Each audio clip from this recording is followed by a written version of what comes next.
First of all, some context. I mean, there are, I think the number of people in Asia goes into the billions. So I think that that is an opportunity in understanding our place in the global LGBT space, but it also tells us a little bit about how we need to be mindful of how there's not just one story or one issue. There's multiple things going on here, multiple dynamics, and and it will require multiple approaches.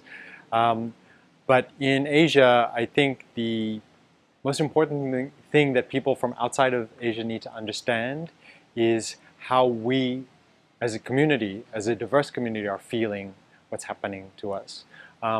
Policy issues aside, I think that the way that we feel discrimination, the way that we feel stigma on the basis of our sexual orientation and gender identities is quite different in that sometimes it's silent.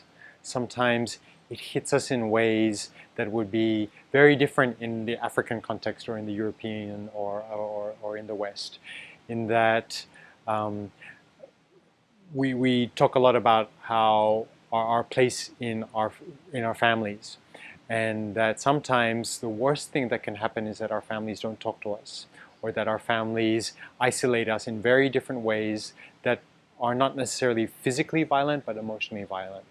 And if you then grow that idea out to family, community, to cities, to towns, to countries, imagine how a nation that ignores you and gives you the silent treatment might feel like. That says a lot about how the experiences here in Asia and how we're feeling discrimination and violence in very different ways.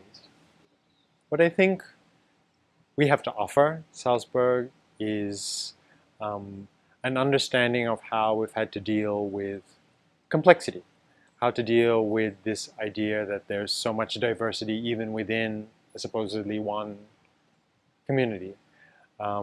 Asia is big, it's huge. We're talking billions of people, many different religions, cultures, languages, and that creates complexity when we're trying to engage, when we're trying to achieve social change.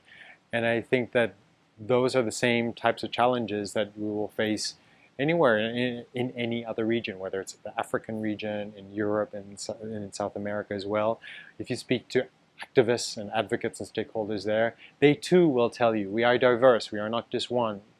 And I think that by learning and how we've had to deal with the same types of complexity and diversity here in Asia, those might provide useful inspiration for advocates and activists in Africa, in South America, and in Europe, and in North America as well. Please come back again. Please come back again.